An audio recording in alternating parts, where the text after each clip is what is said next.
Is it okay now? Yep. Yep.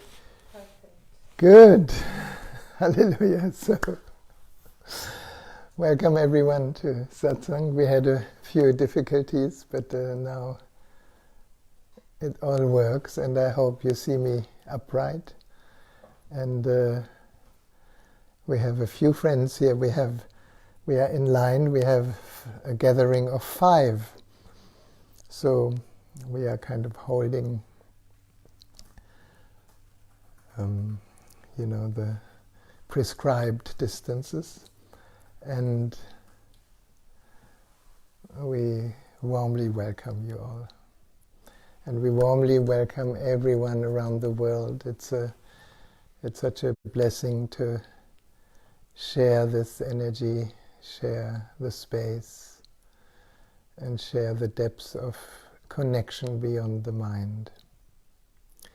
So I think tonight we just start with the silent sitting. We can close the eyes, just go in.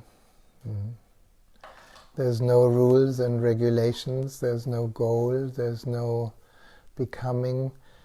Just sitting silently here is a beautiful opportunity to just land in this moment, land in your body, come home to what is here now, and enjoy this precious, precious meeting that goes way beyond your little living room, where we connect from a place of stillness, of peace, of silence, of love.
Yes, feel that silence.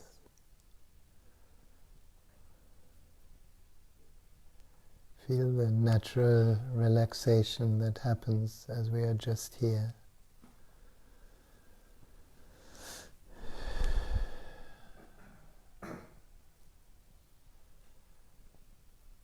Just get this natural sense when the body is still and there's nowhere to go, there's nothing to achieve,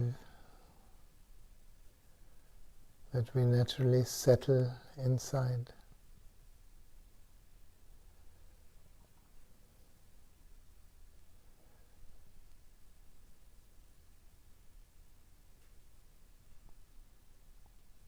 And we are so fortunate here that there is not much sound around. There's not much movement around. And in that stillness, we all meet.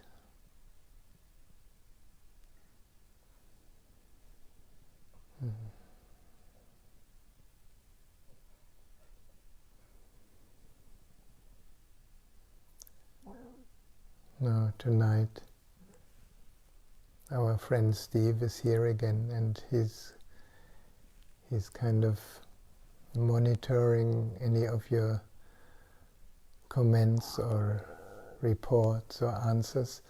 So you can use this meeting also for your personal needs and ask any question if you have a question, or if you want me to speak on a certain topic.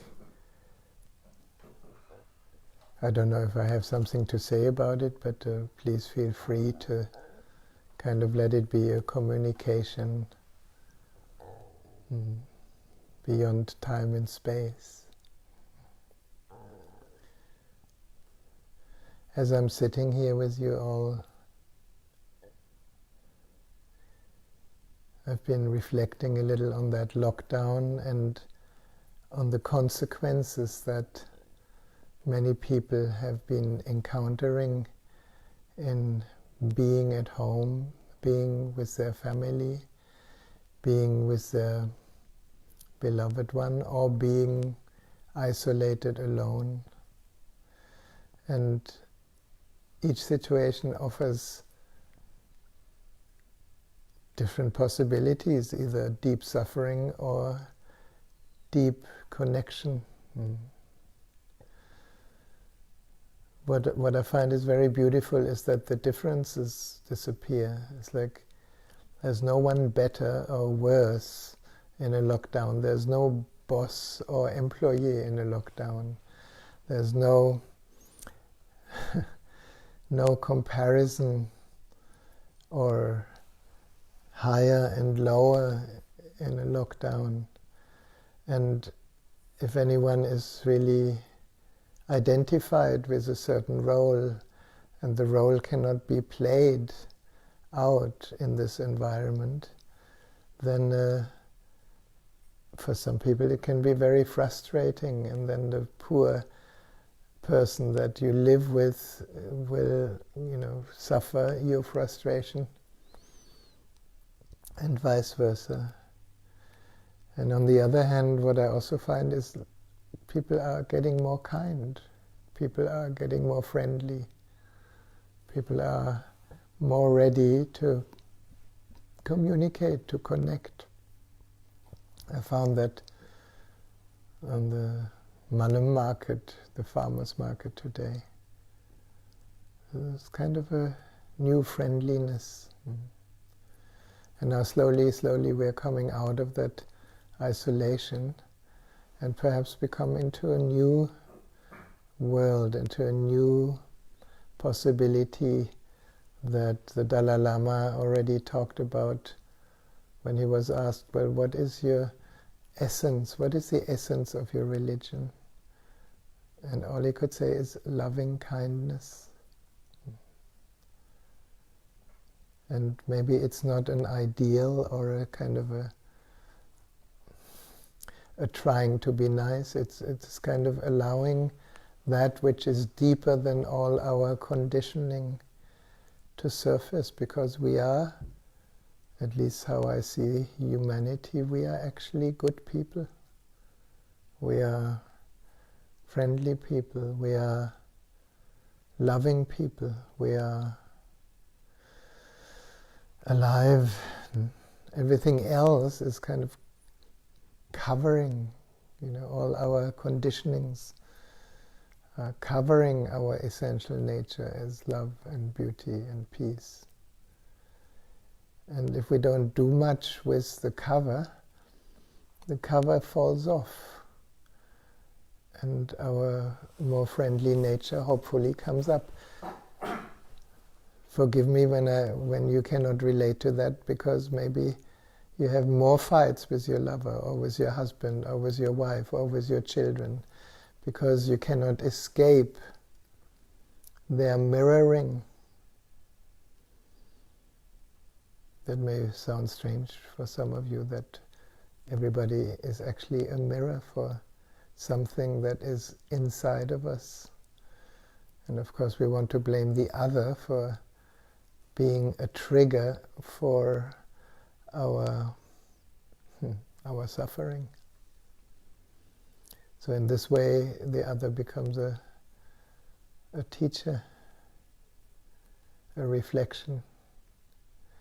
And the good news is we don't need to do anything about it.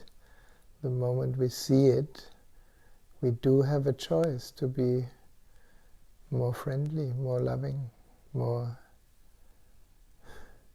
even more physical, more cuddling. I don't know if cuddles are already allowed in the COVID-19 situation, but here, at least among a few friends, it's been very beautiful to have a good hug. And I would recommend here, my audience, if you have an opportunity and it feels safe, hug, hold each other. We are all the same. We are not really very different. We all have the same anxieties, the same insecurities, the same whatever we have. So please feel free to ask in writing, or there's some friends here, if you have anything to share, any insight that you discovered in the lockdown that can be maybe helpful for everyone, please let us know.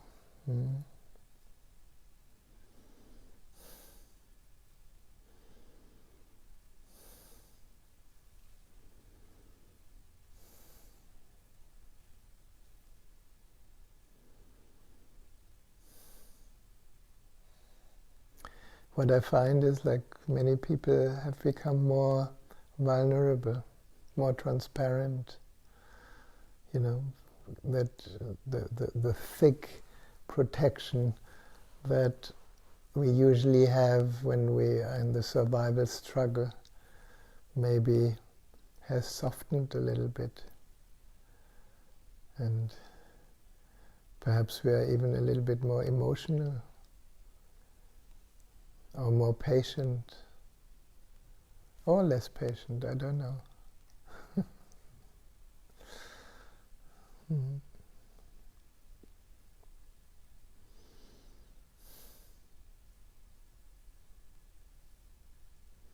I'm just thinking, this morning on the market we met a young woman. She's only 19, and she's pregnant. And it was very beautiful to see how, in that young age, everybody would have an opinion about whether it's too early and how come that happened to her, and probably everybody has their own story about this beautiful young woman, including me, and then realizing she's a wonderful being that is very happy that she has a baby in her belly, and everything else that we do or that we think about is our own story about somebody that is not our business. And then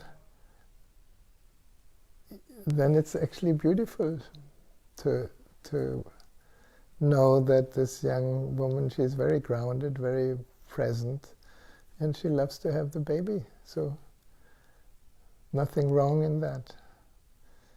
Now my dear friend Angela is here, and she used to be a midwife, and she's coaching pregnant women before pregnancy, during the pregnancy, during the birth, and after the pregnancy. And I get to hear quite a few stories, how there is so many traumas in the mother, and of course then in the child, that are unnecessary, but they are there, and that need attention. And I think in a time where people can sit more at home and reflect, these mothers that just gave birth, or the mothers that are pregnant, have time to reflect on their inner situation much more than in the stressful working mode. So that's an aspect I haven't really thought much about, but I got aware of through Angela sharing with me about what happens, the conflicts that the women have. It seems to be very simple to make a baby, but nobody knows how to really make love. And in one of the last satsangs, you remember, I talked a lot about love and love-making, because people know how to fuck, but they don't know how to love. And maybe through the presence and the time and the slowness of life, everything has slowed down a bit. Maybe an education in lovemaking could be very, very helpful in, the woman receiving the man receiving the woman. Nature knows how to create children, but in humankind we can actually create much more than children. We can create love. We can create incredible, beautiful, radiant beings that do not have to be traumatized so much through neglect or through denial in how to give birth and how to treat the children and themselves after birth. So it's just kind of a few pointers that perhaps we come into a completely new age where generally people love each other more. Maybe it's a dream, I don't know. But it's a beautiful vision, a possibility. So if you have anything to say around this, or any other thing you want to hear about or share about. You have something to say. You want to come? Since Angela is here, she has something to say. As you were speaking about pregnancy and my work then, and lockdown, it occurred to me that we're coming into a more feminine space because we're not running around so fast. And, in that space, with no pressure and no force, a baby can be born. In that space, we have more time to connect. In that space, things slow down. And it's actually a really powerful time for us. It is. It looks like it's a very powerful time for the feminine. No? Yeah. For the feminine in the man and the feminine in the woman. Mm. Yeah. Because so many pregnancies are rushed along, with we're going to induce this baby, or we're going to get this labor happening, we're going to bring this baby down, and it's all force and pushing.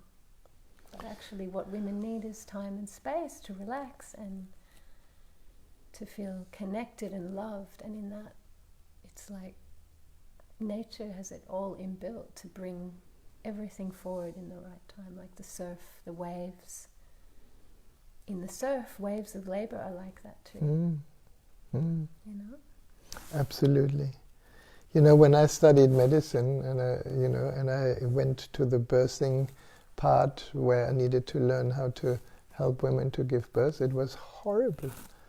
It's like the doctors wanted the women, the mothers, to give birth during the day, no matter whether the baby is ready or not. So they induced the birth, and then everything had to go really fast. And at the time, they would take the baby and not put it on the mother's belly, but put it away, which is, of course, the first really super trauma that many people in the lockdown have probably suffered now again, that total isolation, because the first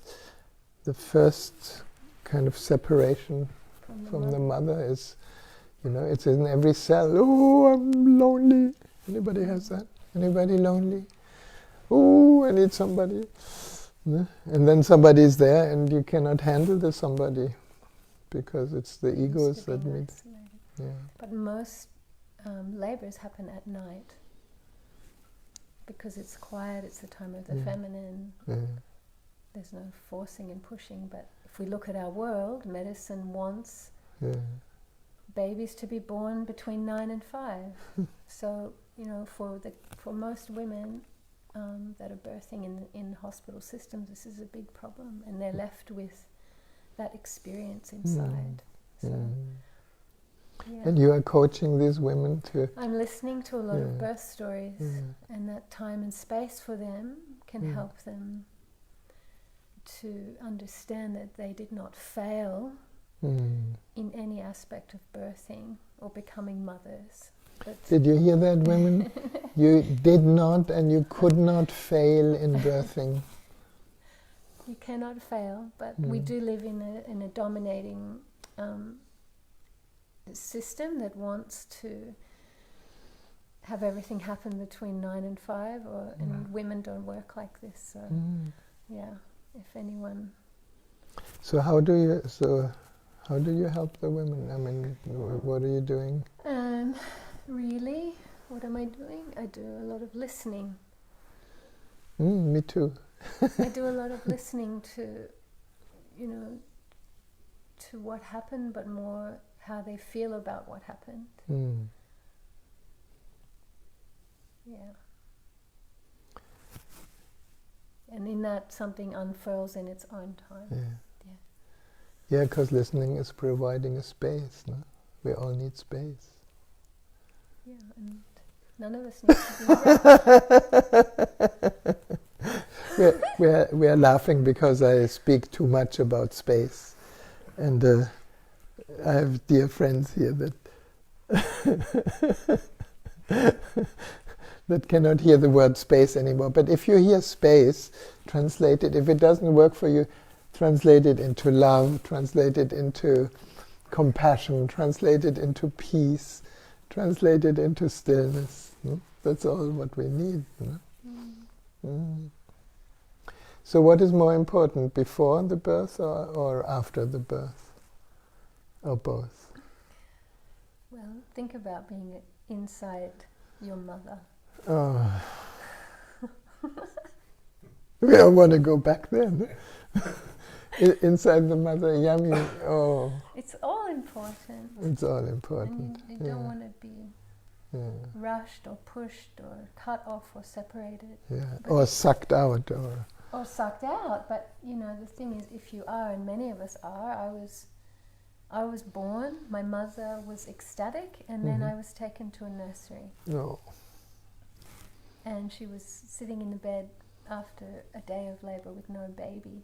Oh. You know, so... You still feel lonely about that, no? You really feel this. I think it's really important that we, you know... Yeah, I just really resonated with you when you said the lockdown and the time and the space. I thought, wow, this is a powerful time for women, for all of us, but especially for women to take up more space, to demand the time they need, or to take the space they need, and to do it in their own time, like the ocean. Yeah. So thank you. So boys, men, fathers, becoming fathers, give your woman time. Don't rush her, okay? She will, you know, she will answer with a lot of love. Right? Yeah. Mm? Yeah. Thank you.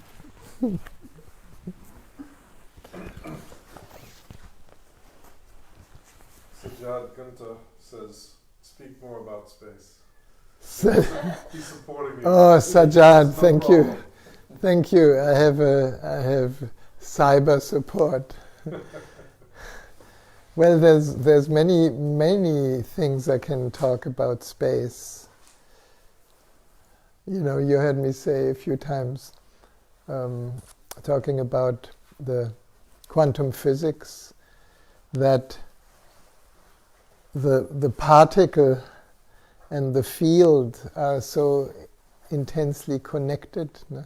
And the field is space. And when our attention is on space, there is no particle.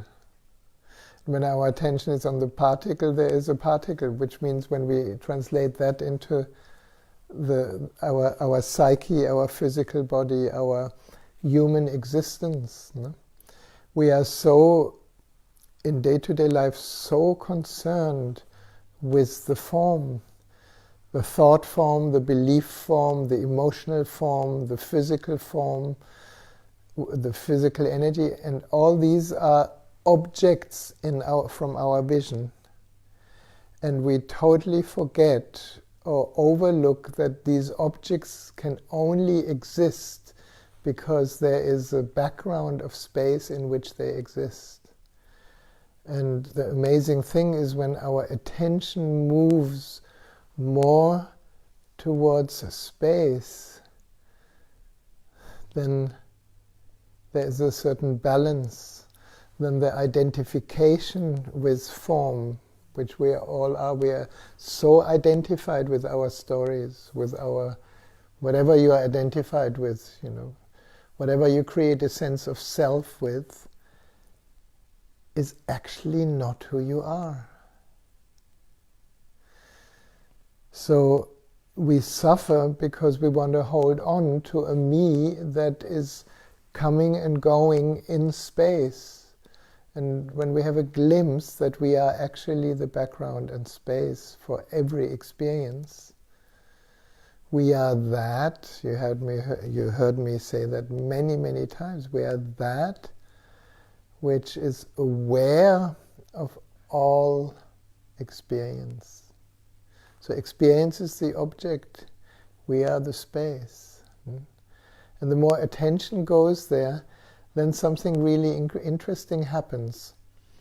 Then all the life expressions that express itself through the different chakras are held in space, are kissed by God, you could say, are tenderly held by the whole existence itself. And then the whole interpretation of reality, how we experience reality, changes.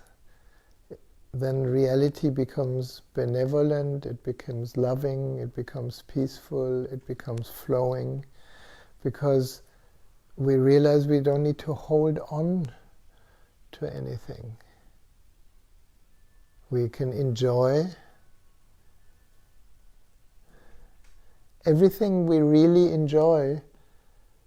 You may notice comes as a surprise, comes because we don't know that it will come or that it is coming. Like love, like joy, like peace, like silence. It's always a gift from the beyond, a gift from space.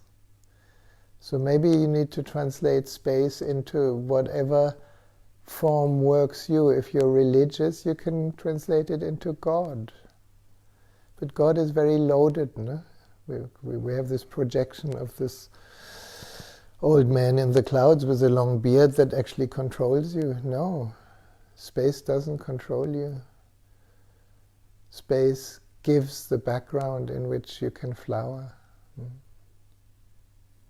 I'm just thinking we have for the first time after 23 years in our garden, an agava, a very beautiful plant. And out of nowhere, out of a huge surprise, I've never seen this before, there is this huge, I call it a lingam, because it's an amazing transmission through nature of the creative unfolding.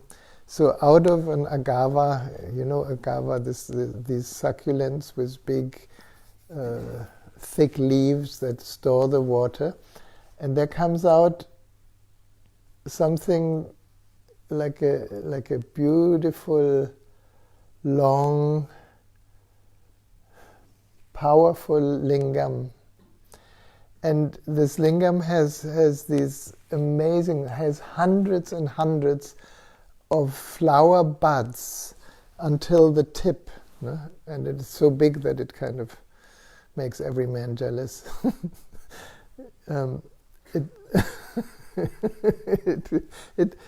It's incredible. It's very erotic. You have to, when you leave the property right at the entry, it greets every visitor. And what happens is you have these tiny little buds at the tip, and it keeps growing. It keeps, and then if you go backwards, then you see the first flowers. If you go further backward, you see more flowers, totally open. And if you go further backward, you see the end of flowering. So everything in the expression of life, in these different stages, from nothing to something back to nothing, is taught by this amazing agava flower. Yes. Dr. Emily from Kuala Lumpur. Emily, Manuraga, hello. Nice to kind of feel your presence. She wants to talk about unlocking our creativity as a result of the lockdown. She says, after 6 weeks of lockdown, only has my creative self surfaced in the form of art. Great. Where was all this before the pandemic? Yeah. Will the daily grind suck the creativity away again? That's up to you. So let's repeat the question. The question is, please speak about unlocking our creativity. Please speak about unlocking our creativity. And then she shares how her creativity was locked, and she's afraid that it dries out again when she's back in the mess. It's just surfaced now. Yeah, so it surfaced now. Yes.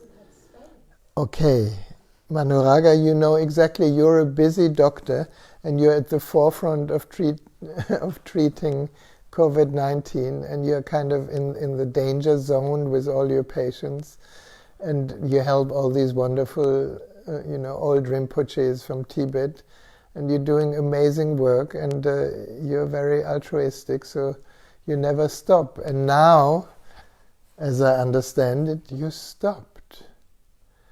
And can you imagine, with all the doing and all the tasks and all the shoulds and all the have tos and all the what we think is, if we don't do it, nobody does it, all that had to kind of loosen up because it didn't get so much energy anymore.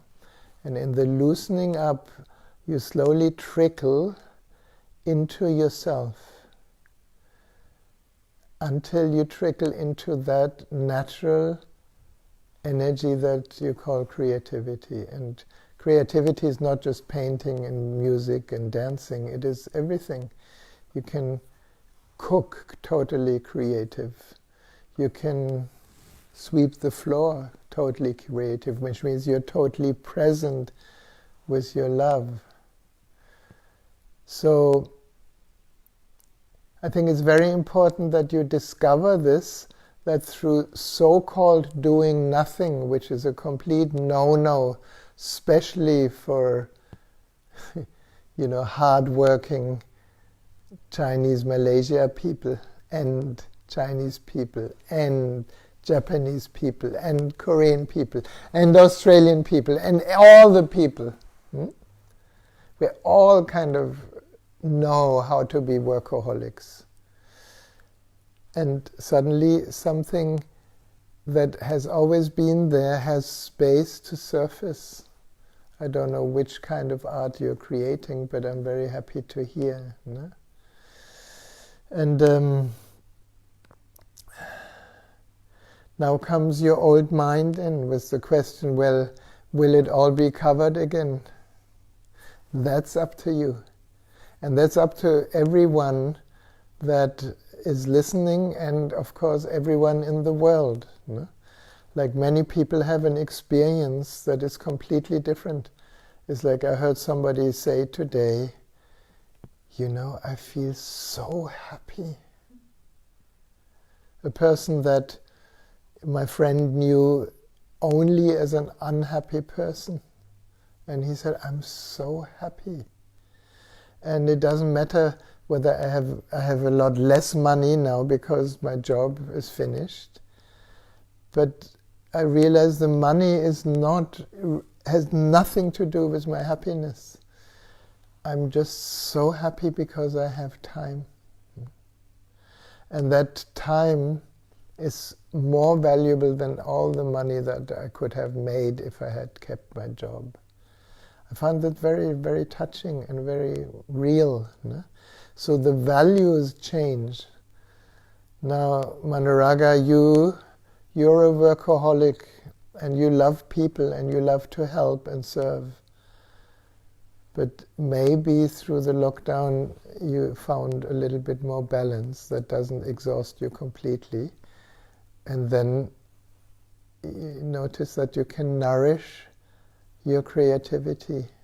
You can nourish it in many, many different ways. And it's totally up to you. You will know when you lose it, and then you need to wake up and say, what is more important? Is it more important to let existence, the creative force of the universe, work through you? Or is it more important to please everybody else so that they love you through all the work that you do? That may sound a little bit harsh, what I'm saying, but probably we have, we are habit people, and you have the habit to be incredibly busy. And now that habit has been disrupted, which is beautiful. It doesn't mean stop working at all. Find a different way to work. Be creative. Let the creativity move through your doctor's wisdom. And then you can really help people, because then you resonate with their inner being, which is creative in them. And then your meeting and the healing comes on a much deeper level even than on the medical level. But you know all that. So when you ask how to, there's no how to, there's only awareness. There's only seeing, okay, now I'm losing it again. Stop. What is essential? And you may notice life is very simple. There's not so many essential things happening.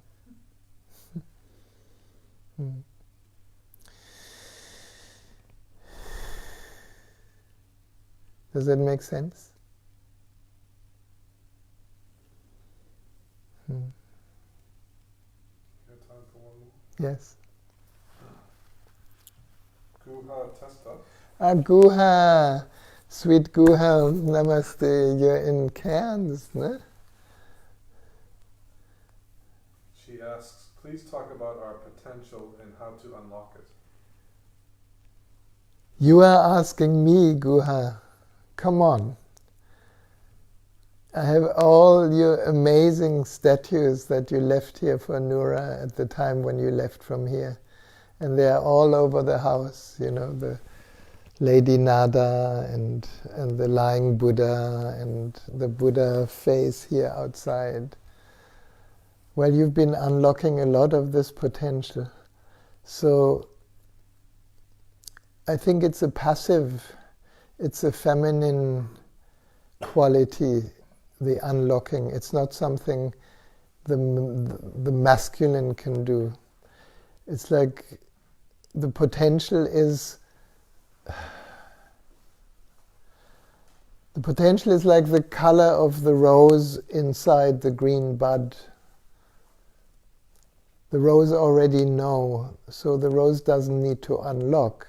It just needs to relax into itself so that the juices that come from the universe, from Mother Earth, can reach all the way into the bud and let it flower. So Guha, I know you have a Swiss conditioning.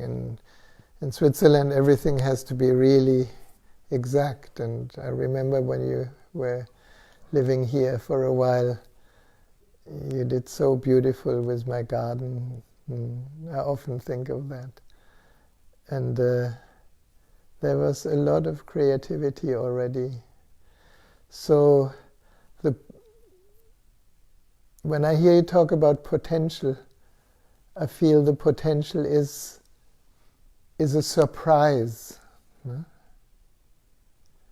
It's a surprise to see what wants to live through you now, rather than what do I do now? How do I attack that? How do I manage to do this? So the best way to unlock your potential is to make love. Not just fuck, but to really allow your love energy to flow. And I don't know, as I remember, you have a beautiful man. I hope he's still there. And when your energy flows openly in love, then the love, which is maybe more difficult for lovers to understand, is that the love becomes, even in lovemaking, may become more impersonal. It may be just this opening of energy that is, of course, where the lover, the beloved, is a passage, but it's much, much deeper than the person. It opens you to the flower that you are, and how that flower wants to express itself through fragrance, through color, through form, through creativity, through cleaning the floor or attending a garden or singing or dancing. It doesn't really matter.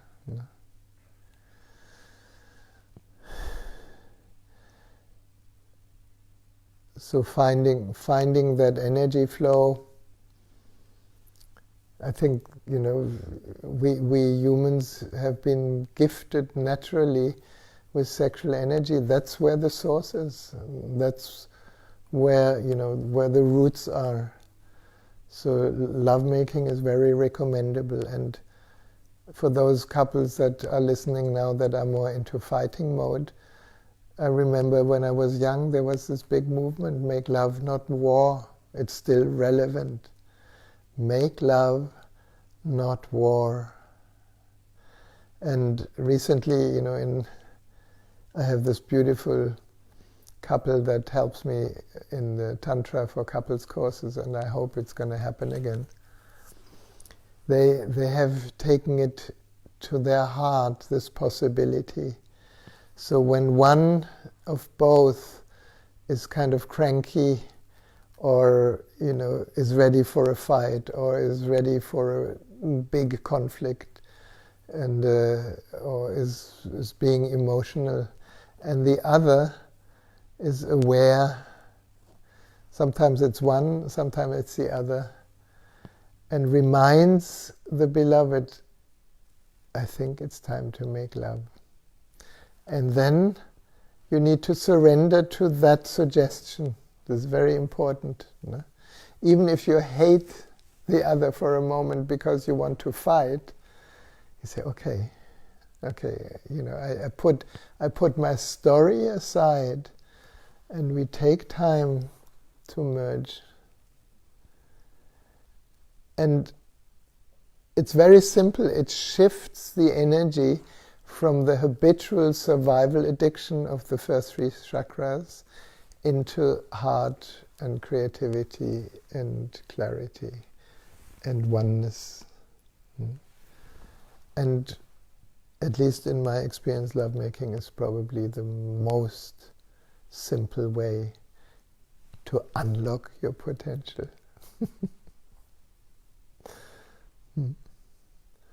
And then, of course, eventually, you go to the beach and you feel like you make love to the universe. You lie in the sun, or you go swimming and you make love to the ocean. So it's kind of the same energy. It's just expanding, expanding, expanding. And the more you disappear in it, the more it's not your potential anymore, it's God's potential. No?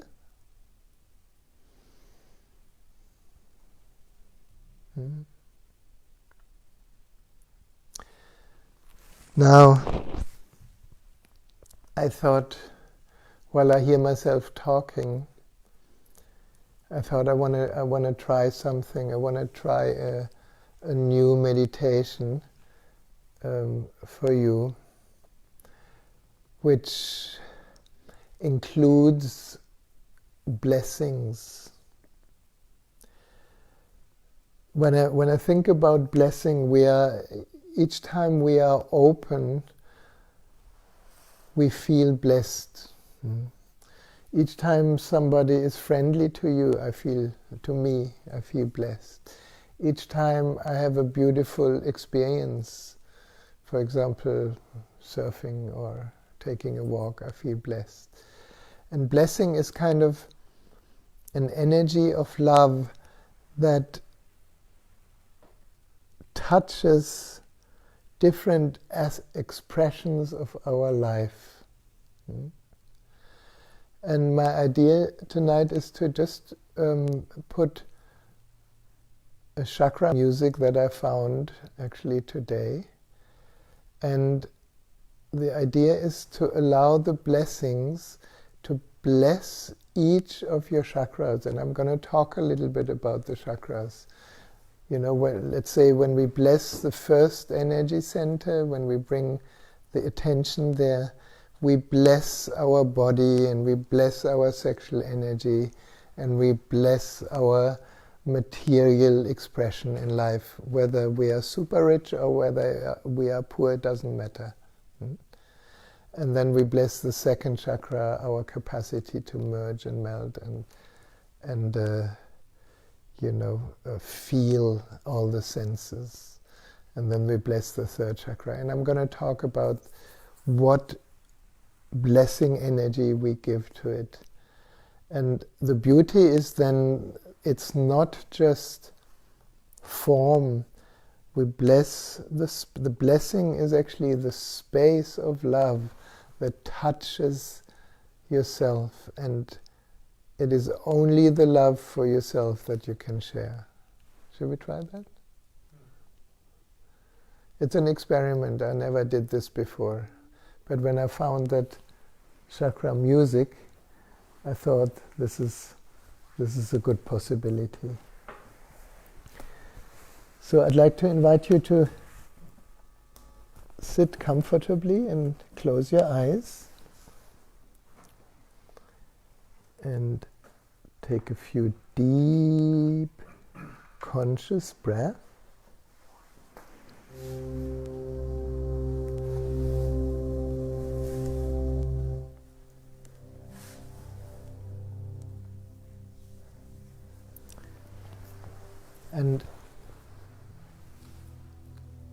just bring your whole attention to your pelvic floor, to your first chakra, to your genitals, to the perineal region. And if you like, you can even bring your hands close to this area in your body. And just feel as the hands are very connected to the heart, to love. You can use your imagination to bless your first chakra, to let the energy of blessings bless your physical body, that it may stay healthy and vibrant and alive, and that you feed it the right food and give it enough exercise,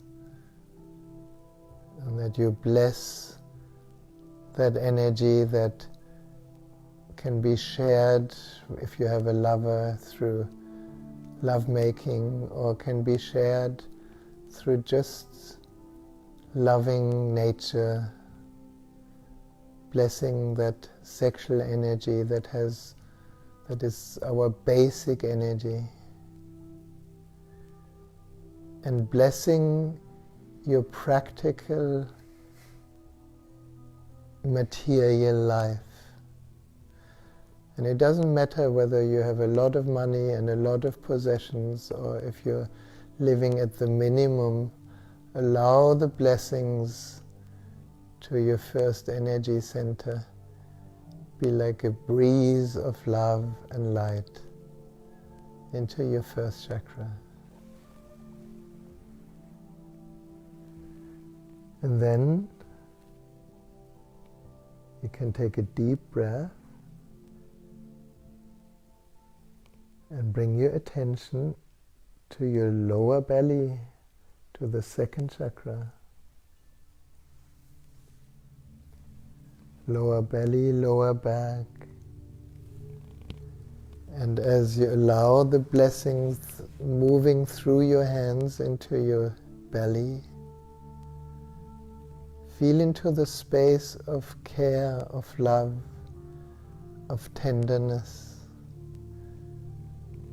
Second chakra is like this capacity to deeply feel and merge, and feeling cuddled by a yummy, loving energy, and blessing all your senses, your capacity to hear, your capacity to see, to feel, to smell, to taste, feeling that amazing possibility that as we are open, we can merge and melt into each other in a warm hug, and without losing ourselves, we can also feel our deep and fulfilling aloneness. So we could say second chakra, second body is melting and aloneness,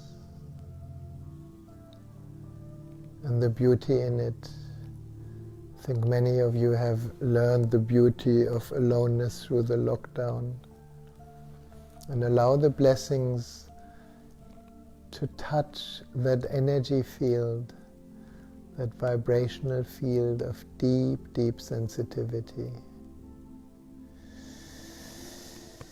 Maybe taking a very deep breath into this area.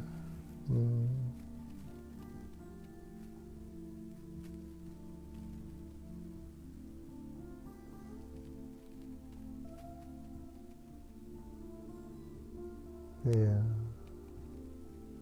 And then we can bring our attention to the third chakra, taking a deep breath.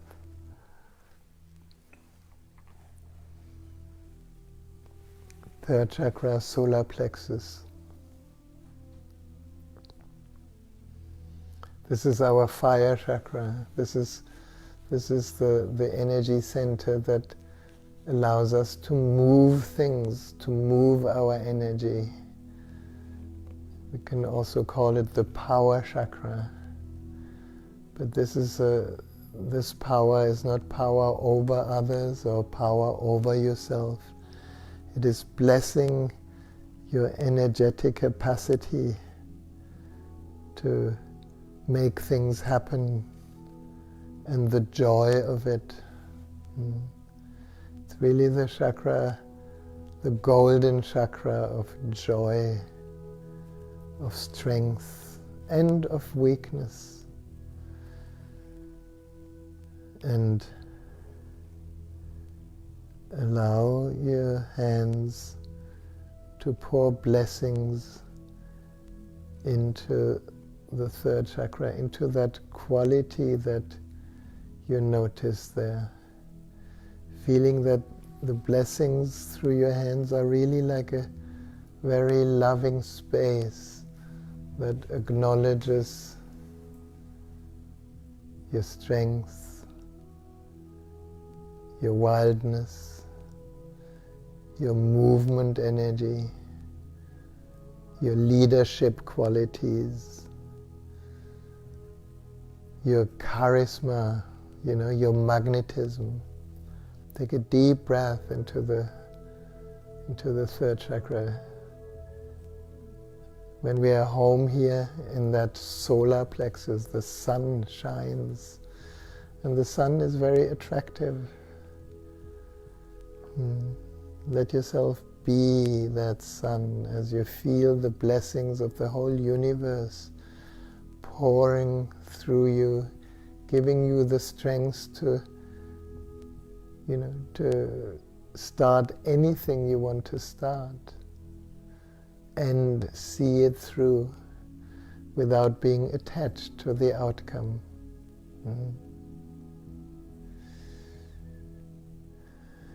Very good. Just feel that. Feel how, without any judgment, without any kind of comparison, because comparison, judgment, blame, competition are the shadows in the third chakra.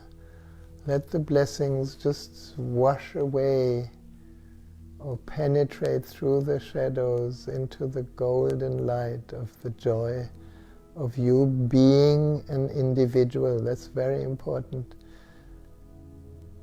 When we say, I want to be myself, there's these different qualities. Of course, ultimately the self, be myself is no self, but myself through the third chakra is my uniqueness, my unique expression in this lifetime. And there is no wrong or right, it's just you.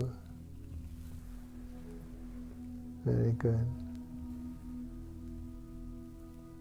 And then you can take a deep breath.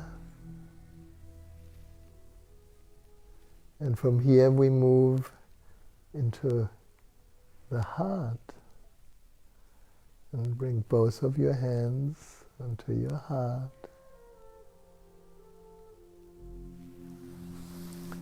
And allow the blessings of your hands touch your heart.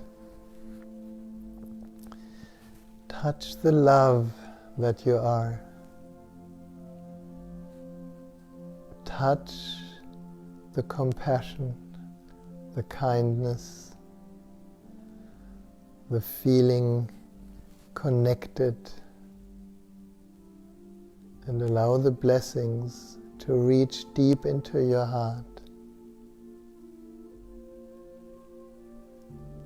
And the deepest blessing is probably the deepest or highest form of energy that we can express through this body-mind is gratitude. And perhaps you may want to feel the gratitude of just being here, of just being alive in this moment.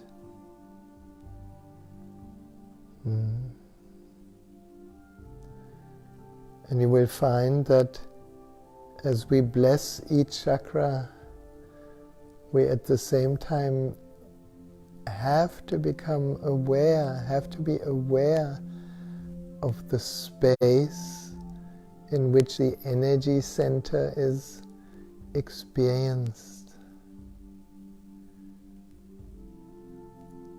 And there's this beautiful saying that love is space. So allow your love to touch the deep space of the empty heart. As you remember in the last meditations, when we enter the heart deeper and deeper through all these wonderful layers of gratitude and love, we touch emptiness, we become space. And the blessings of the heart is the blessings of allowing, of acceptance, of unconditional love. You may feel that for a moment.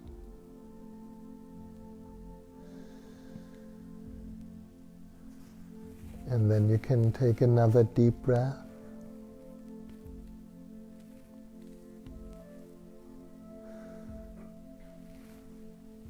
And then we can gently move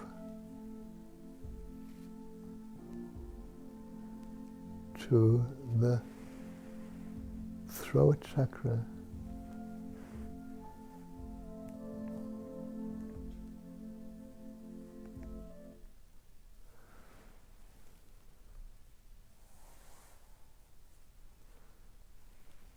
And when you come to the throat, allow your hands to be very gently touching, maybe light like a feather.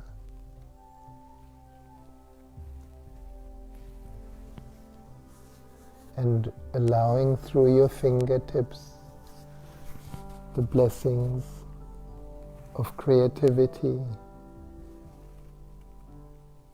the blessings of expression,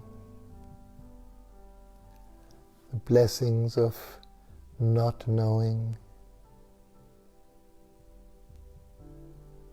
The throat is an amazing energy center.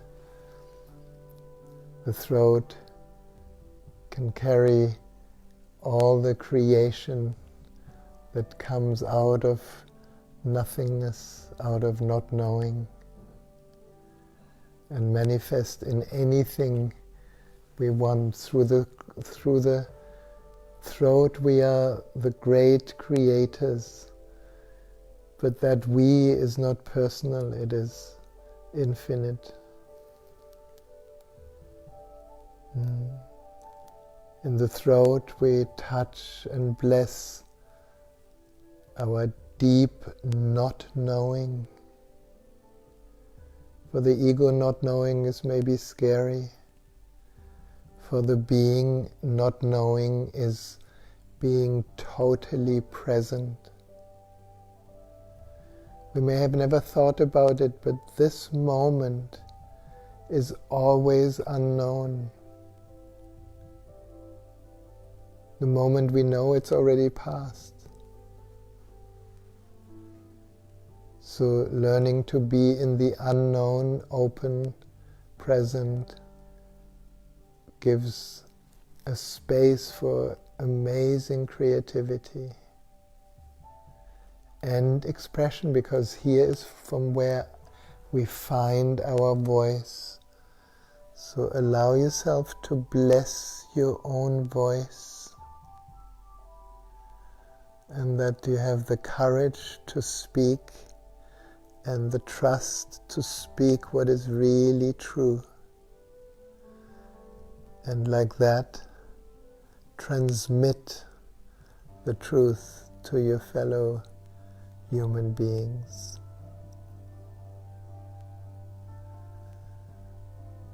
That's right. Now in esoteric sciences, the throat chakra, if we can call it a breath, the breath is, in-breath is life, and the out-breath is death. So we are moving here on the threshold, the bridge between life and death, and new life, and new death, and new rebirth.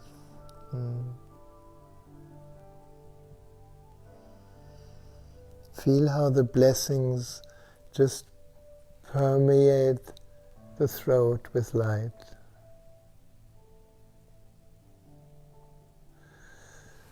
And then you can take another deep breath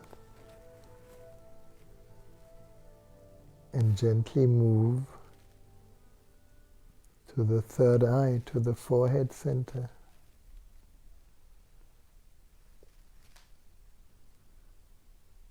And allow the blessings through your hands to touch that mysterious energy center we call the third eye, that capacity of insight, the capacity to see beyond the visible, the capacity of awareness, of clarity, and ultimately the capacity to see reality as it is.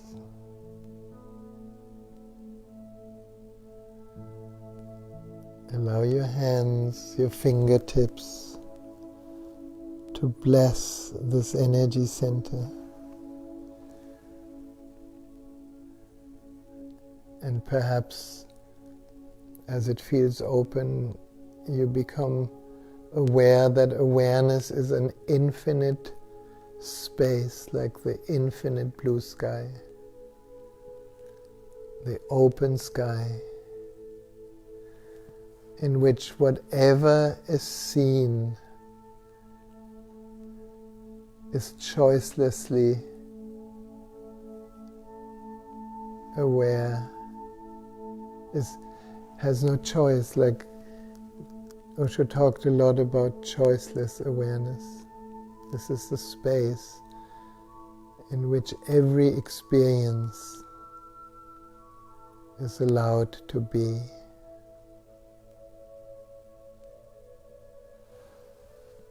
And allow the blessings through your hands to touch the third eye.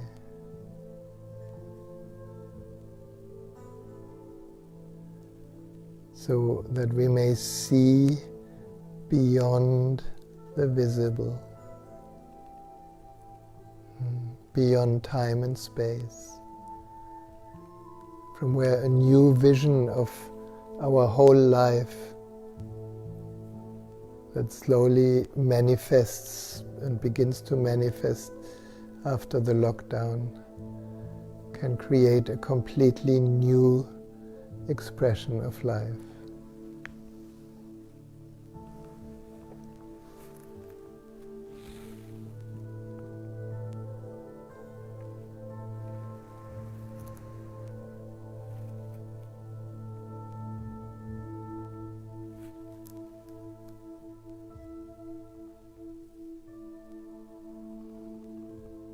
And then you can take a deep breath and gently move your attention to your crown and allow your hands to be the divine hands that can bless your crown, that connection to the whole universe, that opening.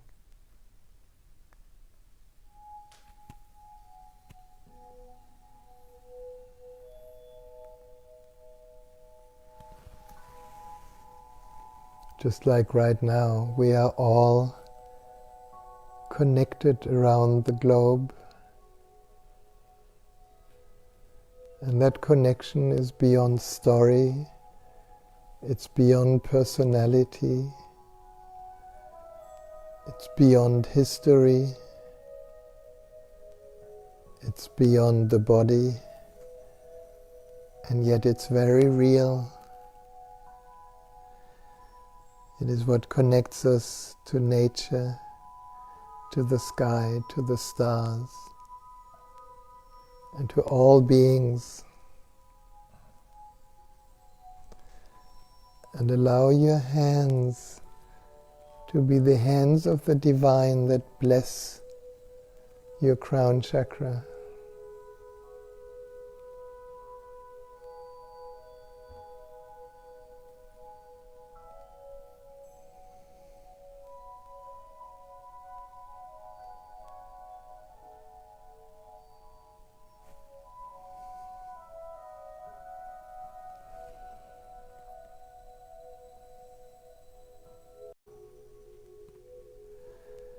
And love is the deep desire to bless the whole existence.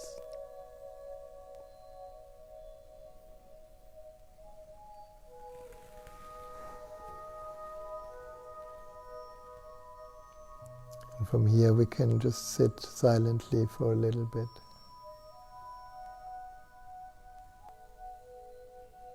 Feeling yourself blessed.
Yeah. Thank you so much for sharing this space together. And you can give me a little feedback if that worked for you, that meditation, or not. Either this, or this.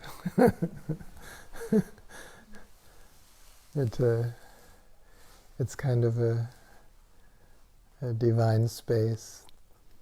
Now, for those of you who've been listening, last week I have to apologize that last week my battery ran out and we got interrupted in the middle of the meditation. So I hope today it all worked out, and yes, I wish you all well and have a beautiful rest of the day. Here it's evening, but some of you are in Europe and the day is only starting. And be gentle with yourselves, and we see you, hopefully, if everything works well, we see you next Friday.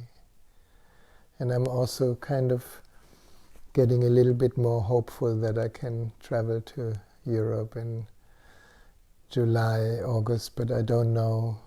So maybe this continues for a while.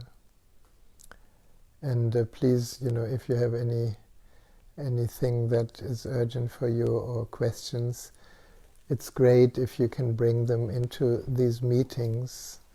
Then I know what to talk about, or I get a sense what is needed.